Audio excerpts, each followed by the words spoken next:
Hello दोस्तों, मैं विशाल सिंह।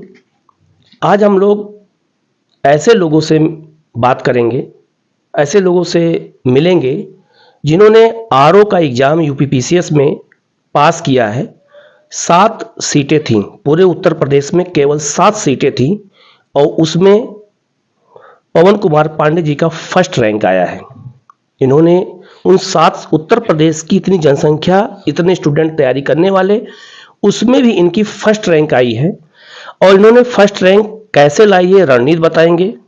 इन्होंने तैयारी में क्या क्या समस्याओं को झेला है वो ये बताएंगे। लेकिन उससे पहले मैं आपको एक ऐसी चीज़ दिखाना चाहता हूँ कि इन्होंने अपनी तैयारी में क्या रणनीति अपनाई है। और इनके रूम में बैठा हूँ मैं, और रूम में बैठ के मैं आपको दिखाता हूँ कि इन्होंने तैयारी करने के लिए, नए नए फैक्ट रखने के लिए इन्होंने क्या तरीका अपनाया है। पहले मैं आप लोगों को एक बार दिखा देता हूँ। आप ये देखिए, इन्होंने सारे आर्टिकल को देखिए कैसे याद किया है। आप ये देख सकते हैं, जो जो आर्टिकल भूलता है और जो आर्टिकल याद हो जाता है, आप देखिए यहाँ पर वो निशान लगा देते हैं कि ये आर्टिकल अब याद हो गया है। आप देख सकते हैं दीवार पर सारे आर्टिकल को इन्होंने लिख रखा है।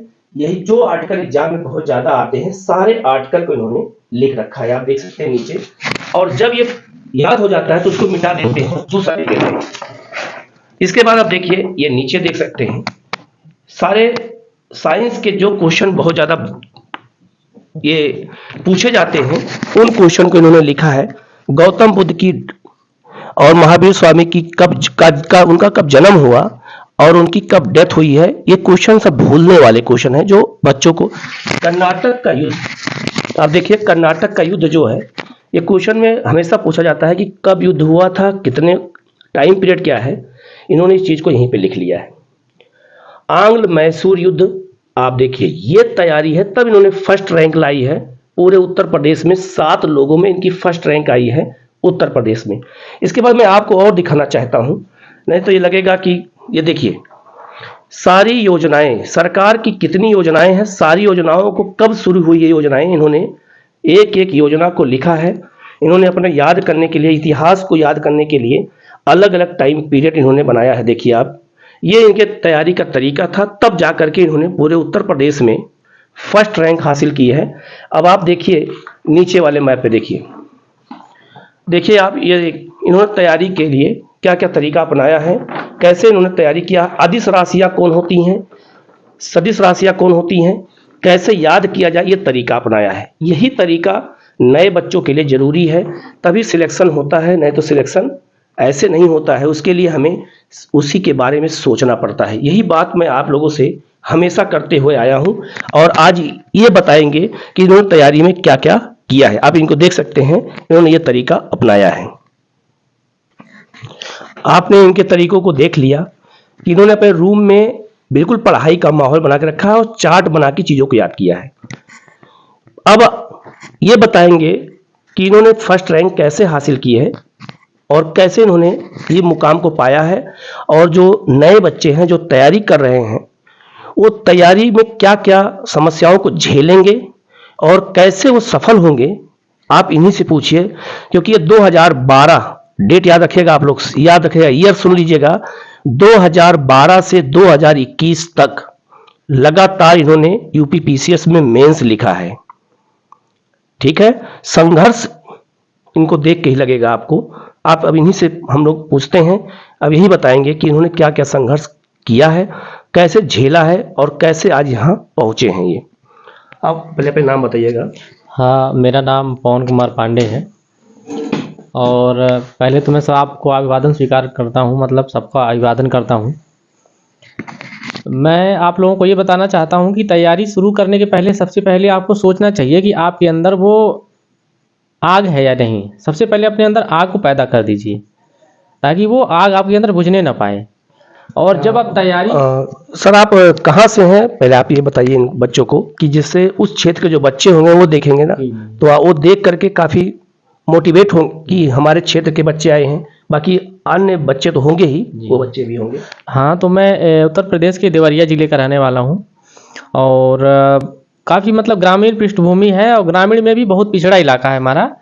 और मतलब मैं जब वहाँ से निकला था तो मैंने ये सोच तो लिया था कि मैं करूँगा, लेकिन ये था कि डे बाय डे जब हम लोग इस फील्ड में आए तो हमने यूपीएससी सोच के यहाँ पे आया था दिल्ली में, लेकिन जैसे ही मैं आया वहाँ पे यहाँ पे सारे चेंजेज हो गए, सीसेट वगैरह आ गए, तो हम लोग उसमें आंदोलन भी किया हम लोगों ने, उसमें अटेम्प्ट भी एक अटेम्प्ट मिला था, तो उसमें मैंने मेंस भी दिया था, यूपीएससी का भी मेंस दिया था। उसके बाद मैं लगातार यूपी का मेंस देता रहा शुरुआत से ही, जब से मैंने फॉर्म डालना शुरू किया शुरुआत से ही मैं यूपी मेंस देता रहा। तो उसके बाद फिर मैं इसकी बीच बीच में आरओ जब आता था तो मैं इसको उतना सीरियस नहीं लेता था, क्योंकि ये ऐसी वैकेंसी थी, मुझे लगता था कि क्या आरओ का करना, क्या ये करना। लेकिन आप लोग यहीं पर ध्यान रखें कि किसी भी चीज़ को नेग्लेक्ट नहीं करना है, आपको हमेशा अपना प्लान बी बना के चलना है, और जब जब भी देखें आप कि आपका प्लान ए थोड़ा सा डगमगा रहा है तो तुरंत प्लान बी पे शिफ्ट हो जाएं और उसको तुरंत कार्यान्वित करके फिर प्लान ए पे शिफ्ट हो जाएं।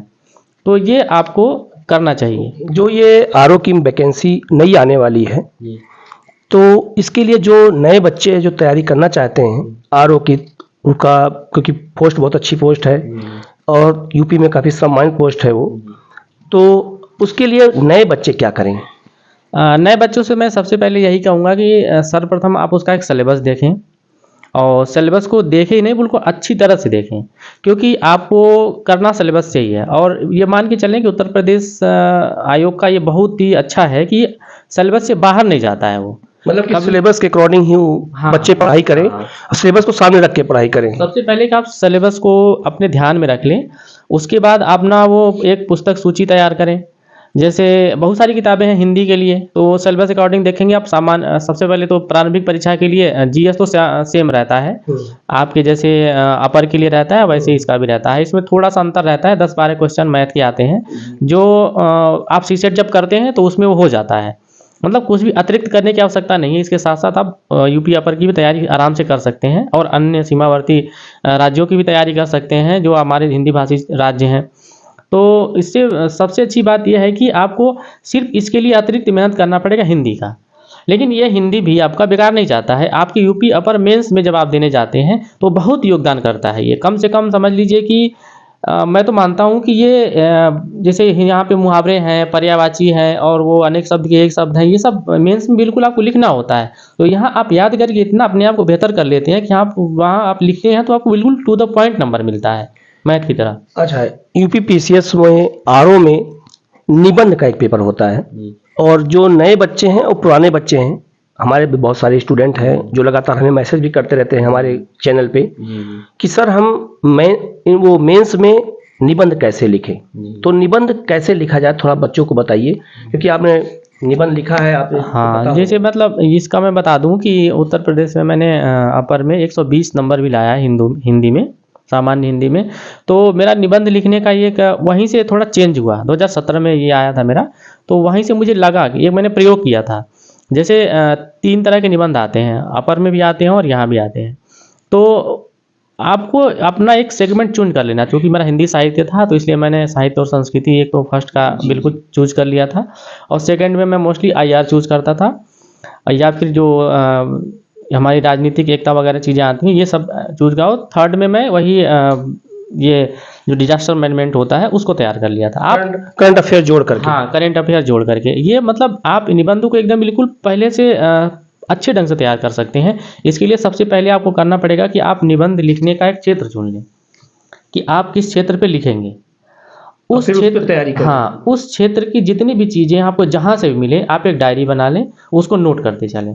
सबसे अच्छी बात है कि अगर साहित्य और संस्कृति पे लिख रहे हैं तो उससे संबंधित लोगों के कथन, महान व्यक्तियों के कथन और स्लोगन्स वगैरह ये सब आप करें। और जब निबंध की मैंने तो जैसा किया था मैं ऐसा बता रहा हूँ कि जब मैंने साहित्य और संस्कृति के निबंध लिखने शुरू किए तो शुरुआत में मैं जैसे सब्जेक्ट को लिखता था, जैसे अपने हिंदी साहित्य की तरह लिखता था, तो मुझे अच्छे नंबर नहीं आते थे, क्योंकि मेरे यही 96, 86 यही वेरी करता था। मतलब 86 से लेके 96 या फिर मतलब 99 यहीं तक जाता था। लेकिन फिर मैंने एक बार सोचा, फिर उसको चेंज करा, तो मैंने फिर उसको जनरलाइजेशन किया हिंदी का। तो फिर मैंने सबसे पहले एक स्लोगन लिखा। स्लोगन के बाद फिर मैंने एक जैसे कथन से ही शुरुआत की, जो एक लंबे कथन होते हैं 4-5 लाइन के, उनसे मैंने उस निबंध की शुरुआत की।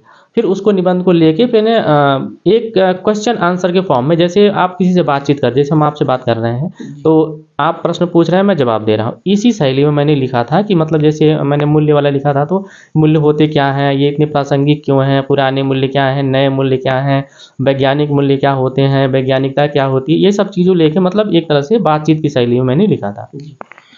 आप 2012 से 21 तक लगातार मेंस देते आए हैं और रिजल्ट भी आने वाला है मेंस का 2021 का।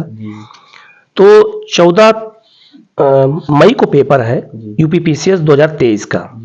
तो उसके लिए जो नए बच्चे हैं जो फॉर्म भरने जा रहे हैं, वो क्या रणनीति अपनाएं, कैसे तैयारी करें कि जिससे उनका 2023 में फर्स्ट अटेम्प्ट में ही रिजल्ट हो जाए, फिर वो मेंस लिखने के काबिल हो जाए। जी।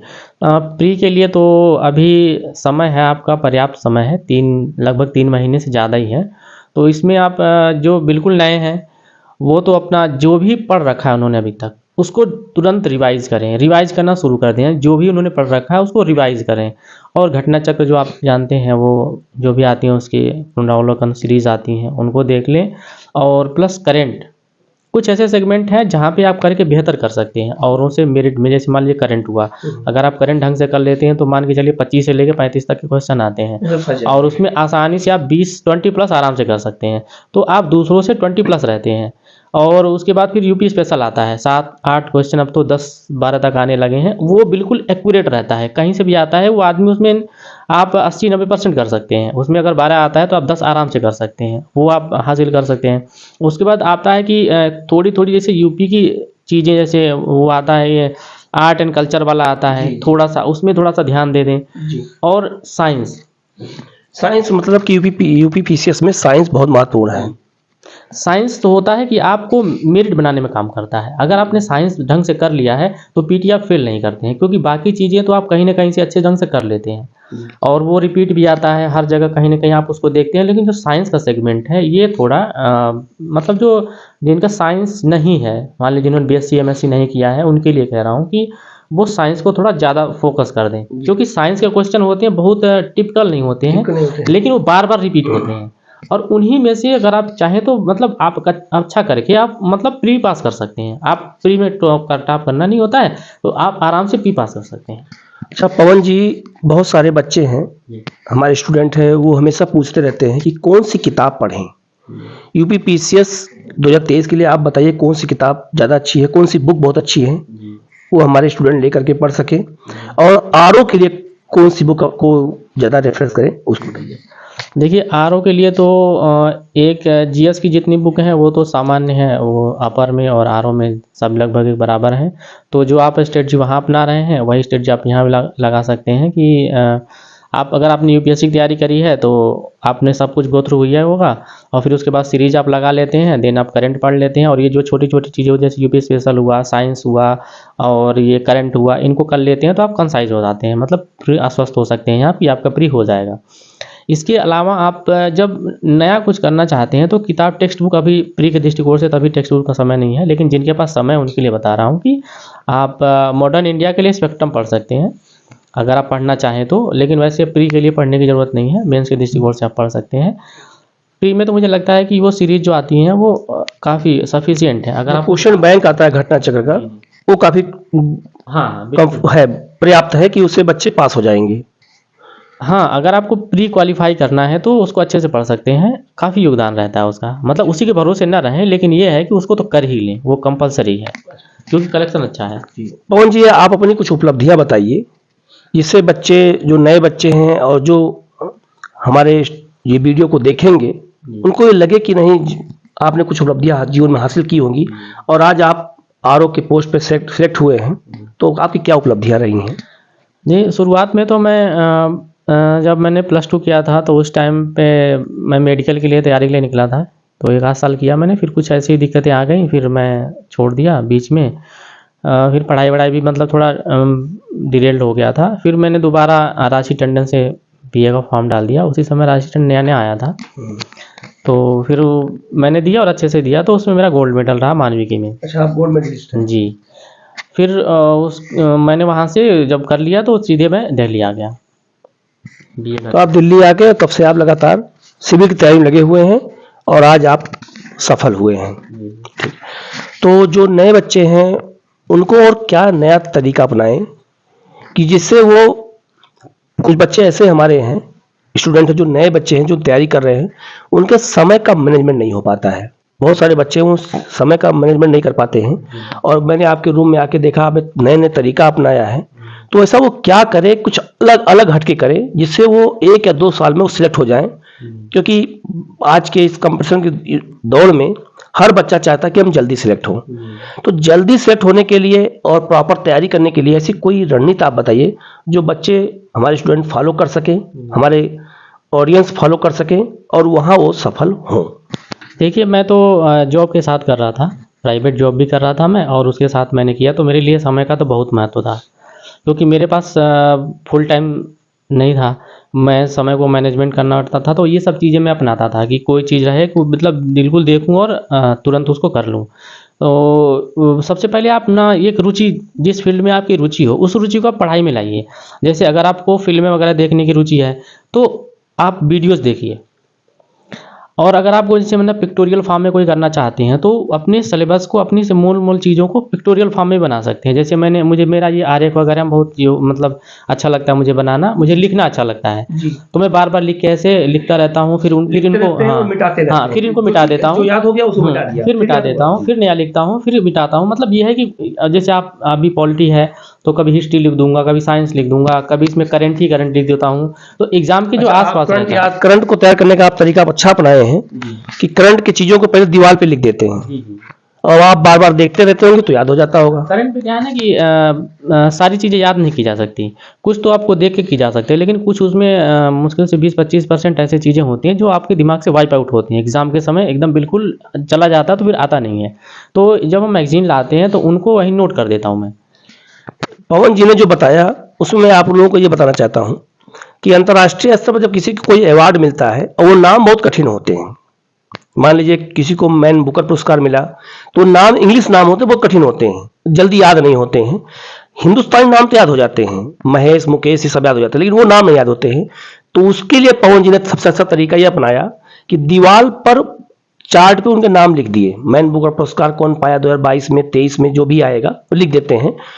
उससे इन्होंने याद किया, और वो आज जो है सफलता पे इन्होंने प्राप्त की। सफलता का कोई एक मार्ग नहीं इन्होंने अपनाया, सफलता के इन्होंने कई मार्ग अपनाए हैं, और आप लोग भी इसको फॉलो करके आप लोग भी सिलेक्ट हो सकते हैं। इसमें कोई दो राय नहीं है, सफलता सबको मिल सकती है, बस सफलता का मार्ग सही होना चाहिए, जैसा कहते हैं। जी जी बिल्कुल। मैं एक चीज़ में बताना चाहूँगा, जैसे करंट का होता है, जो नाम वगैरह होते हैं उनको अल्फ़ाबेट में आप याद कर लें। जैसे मान लीजिए कि मैनुअल सैमसंग ऐसे करके नाम है, तो MS का आप कोड बना लीजिए। अच्छा, कोड ठीक के है, तहत आप हाँ करते हैं, MS का कोड बना क्योंकि लीजिए। आपकी दीवार में क्योंकि हाँ आपकी दीवार पे कोड सब बने हुए हैं। जी, तो आप उसका कोड बना लीजिए। जैसे MS है तो मुश्किल से मुझे लगता है कि सेम नाम बहुत कम ही चांस होते हैं कि वैसा आएगा, तो उसको मतलब एक दिमाग में बैठा लीजिए।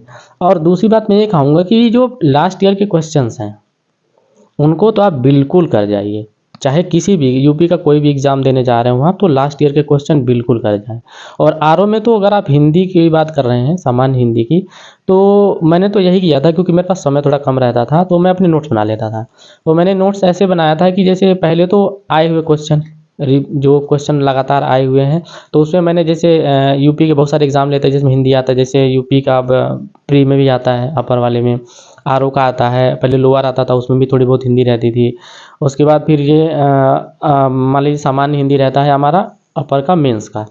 उसमें जो भी हमारे आरओ की चीज़ें थी, आरओ से रिलेटेड था, मैंने उसको नोट कर लिया। एक एक मतलब बुकलेट मुश्किल से मान के चलिए 3-4 पन्ने का बनता है एक सेगमेंट का, 3 या 4 पन्ने का होता है, और मुश्किल से आपका 30 पन्ने का पूरा नोट्स तैयार हो जाएगा। वो आपका क्विक रिवीजन होगा। जब आप लिख लेते हैं तो वो रिपीटेड चीज़ें आपको बराबर याद हो जाती हैं।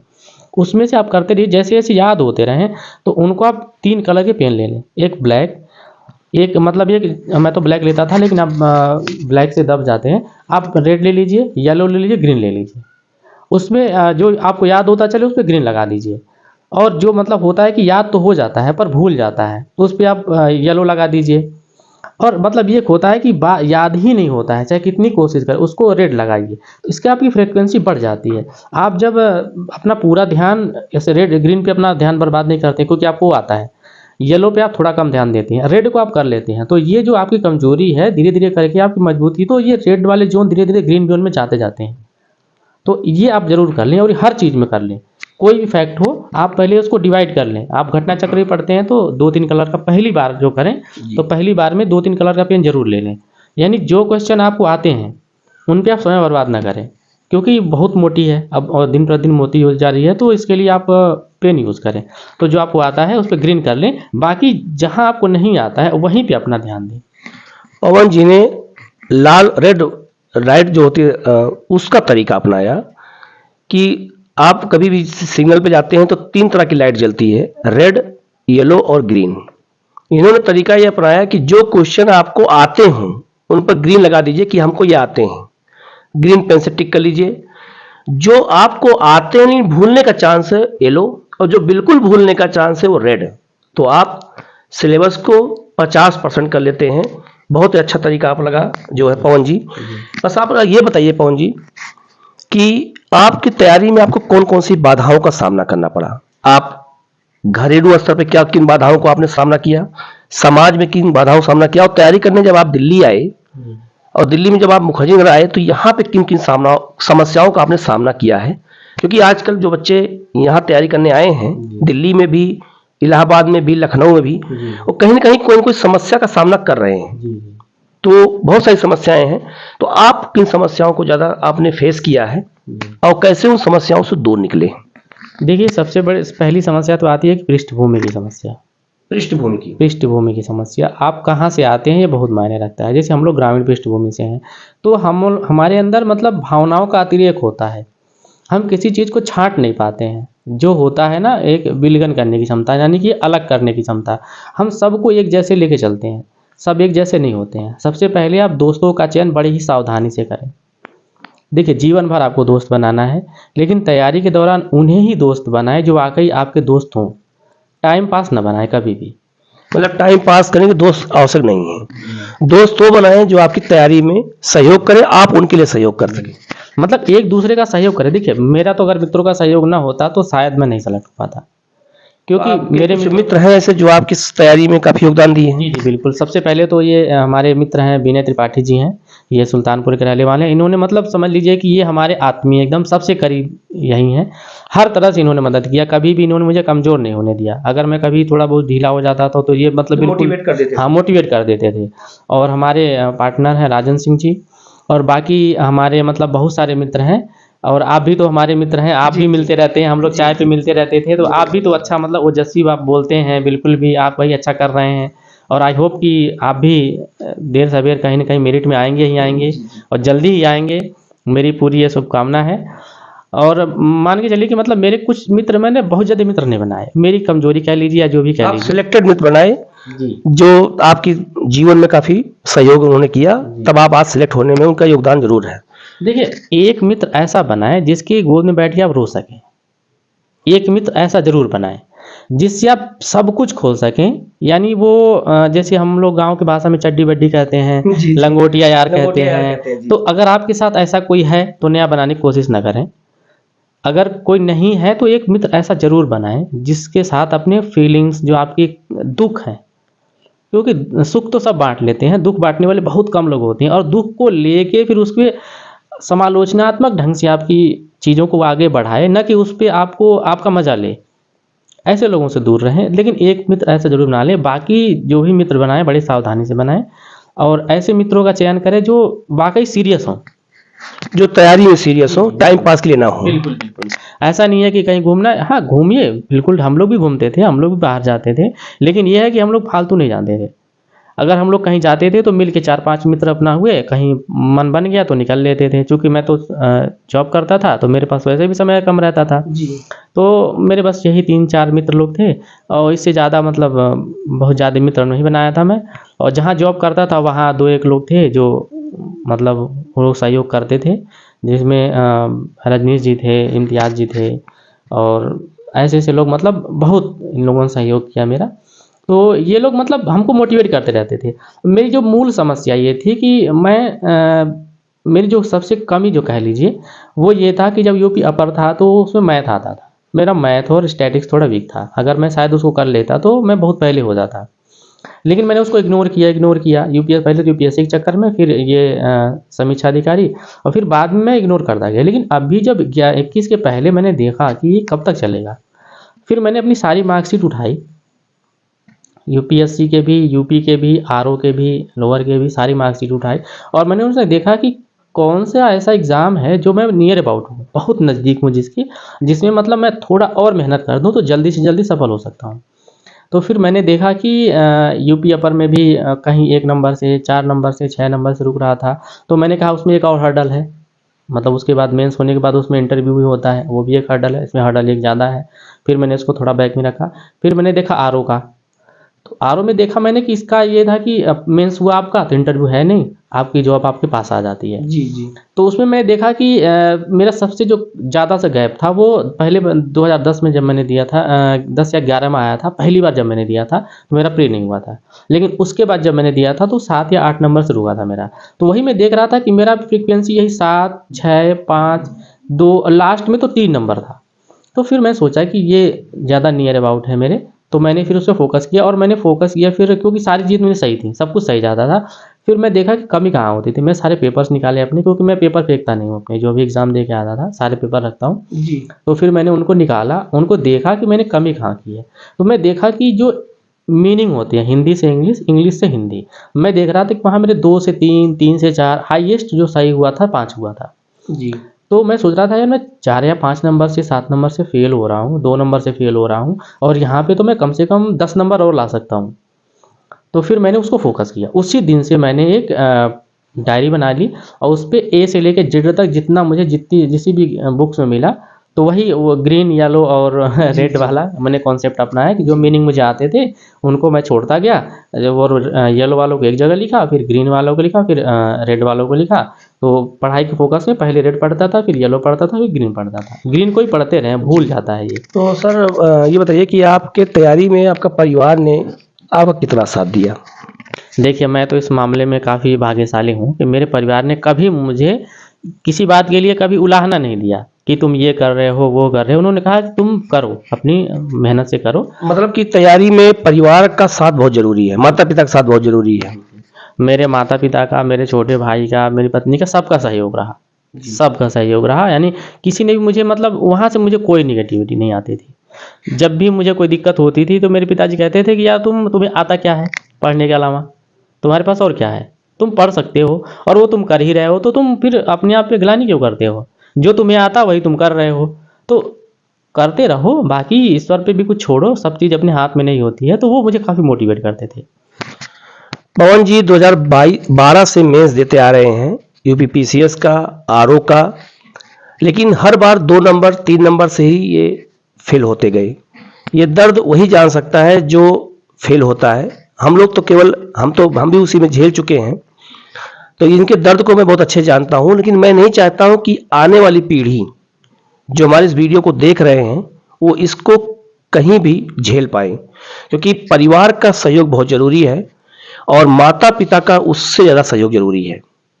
आप लोग माता-पिता, परिवार का सहयोग लीजिए, जिससे तैयारी में आप हमेशा मोटिवेट रहें और जो है अगर परिवार में कोई समस्या हो, तो उसको आप शांतिपूर्वक हम जो है उसको डील करने की कोशिश करें, क्योंकि अगर आपका ध्यान परिवार में लगा रहेगा तो फिर तैयारी नहीं हो पाएगी। तो तैयारी करने कोई एक मार्ग नहीं है और पवन जी ने बहुत सारी चीज़ें बताई हैं। अगर आप फॉलो करोगे, इनके तरीके को अपनाओगे तो कहीं न कहीं जो है ज़रूर सिलेक्ट होगे आप लोग। आप लोग को वीडियो कैसा लगा आप ज़रूर कमेंट करिएगा और कोई एडवाइस अगर आपको चाहिए तो आप कमेंट करिएगा, वो एडवाइस भी आपको इनके माध्यम से, हमारे माध्यम से, चैनल के माध्यम से आपको मिलेगी। और इन्होंने फर्स्ट रैंक प्राप्त किया है आरओ हिंदी में, ये काफ़ी अहम बात है ये। तो आरओ हिंदी में आपने फर्स्ट रैंक हासिल किया, वो भी 7 सीटों में हासिल किया है। तो उसके इस सफलता पे आप कुछ कहना चाहेंगे? जी, वो तो जो आरओ हिंदी है, उसमें स्पेशल कैसा कुछ नहीं होता। आपका बीए में सामान्य हिंदी हो, किसी भी फर्स्ट ईयर, सेकंड ईयर तक, थर्ड ईयर तक, किसी भी फॉर्म में हो, मतलब एक हिंदी आपका होना चाहिए। तो वो हिंदी होना चाहिए, कोई स्पेशल नहीं है ये। और उसके बाद इसमें ये है कि पेपर इसका दूसरे दिन होता है। निबंध के पेपर के बाद इसका पेपर होता है, तो उसमें संपादकीय आता है। जी। तो हिंदी से इंग्लिश और इंग्लिश से हिंदी आपको ट्रांसलेट करना होता है। तो मोस्टली उसमें कॉन्स्टिट्यूशन की चीज़ें आती हैं। जैसे कभी कभी तो क्या होता है कि आपके मूलाधिकार का कोई उठा के दे दिया पूरा का पूरा एक पैरा, जी। तो आपको मतलब बहुत ज़्यादा एफर्ट नहीं लगाना होता है। लेकिन हाँ, आप थोड़ी-थोड़ी अगर आप हिंदी वाले करना चाहते हैं तो एडिट जो होता है, छोटा-छोटा जो एडिट आता है ना पेपर का, एक तो होता है लेख आता है, एक छोटे-छोटे जो कॉलम्स आते हैं एडिट वाले, उन्हें आप थोड़ा-थोड़ा देखते रहें और मीनिंग्स वगैरह आप देखते रहें। सबसे बड़ी बात है जो मीनिंग्स होते हैं आपके, जो हिंदी से इंग्लिश, इंग्लिश से हिंदी वाले जो हम मीनिंग याद करते हैं, उनको कर लें तो अच्छा से हो जाता है। और ये एडिटर का पोस्ट होता है। और चूँकि मैं वैसे काम भी कर रहा था, मैं न्यूज़ के लिए काम कर रहा था और कोचिंग्स वगैरह के लिए काम कर रहा था, तो उसमें मैं काफ़ी मतलब फ्रीक्वेंटली मेरी वो हो गई थी उसमें, तो ट्रांसलेशन वगैरह में काफ़ी एक्सपर्ट हो गया था। तो उसने बड़ा योगदान किया। लेकिन वो चीज़ क्वालीफाइंग होती है, उससे मेरिट नहीं बनती है। वो सिर्फ क्वालीफाइंग होता है कि उसमें आपको 40% पाना है, तो उसके बाद आपका मतलब वो पोस्ट में आप कंसीडर कर लिए जाते हो। तो पवन जी, लास्ट में आप बस हमारे जो ऑडियंस, हमारे जो स्टूडेंट हैं, उनको आप ऐसा क्या संदेश देना चाहेंगे कि वो 1 से 2 साल के अंदर सेलेक्ट हो जाएँ? सबसे पहले तो मैं ये कहूँगा कि अपने आप को सीमित करें, कम से कम समय बर्बाद करें और जो भी पढ़ें बार-बार दोहराएँ। मतलब रिवीजन पे ज़्यादा ध्यान दें। बिल्कुल, रिवीजन ज़रूर करें। ऐसा नहीं है कि आप बहुत सारा पढ़ के बहुत सारा नहीं पढ़ना है, लेकिन जो भी पढ़ना है उसको बार-बार रिवाइज़ करना है। यानी आपके हाथ में वो चीज़ होनी चाहिए। जैसे मान लीजिए कि कोई युद्ध है, अगर आपके पास तोप ही है लेकिन आप उसको चलाना नहीं जानते हैं, तो किसी काम का नहीं है। अगर मेरे पास एसएलआर है, मैं उसको बहुत अच्छी तरह से चलाना जानता हूँ, तो हो सकता है मैं आपको तोप को मात दे दूँ। जी, बिल्कुल। तो ये है, जो भी आपके पास हो उसको उसमें आप निपुण हो और नई चीज़ें करने की कोशिश करें। क्योंकि ये ऑनलाइन का ज़माना है और नित नई टेक्नोलॉजी आ रही है, तो रोज़ कुछ न कुछ बदल रहा है। तो आप उससे जुड़े रहें। कुछ भी नया कहीं भी हो रहा है, चाहे तकनीक के स्तर पे, चाहे किसी भी स्तर पे, यानी अपनी आँख और कान बिल्कुल खुले रखें। और कुछ भी कहीं भी नया हो रहा है, तुरंत आत्मसात कर लें। जैसे मेरा था कि पहले शुरुआत में था कि सिर्फ़ किताबें पढ़ते जाओ और बस किताबें पढ़ने से होता है, लेकिन नहीं। जो ये ऑनलाइन वीडियोज़ आते थे, मैंने फिर देखना शुरू किया कि इसको किया कैसे जाता है। तो देखा मैंने आरओ के लिए हिंदी से इंग्लिश, इंग्लिश से हिंदी बहुत सारे वहाँ पे पढ़े हुए थे, तो मैंने वहाँ से कुछ लिया।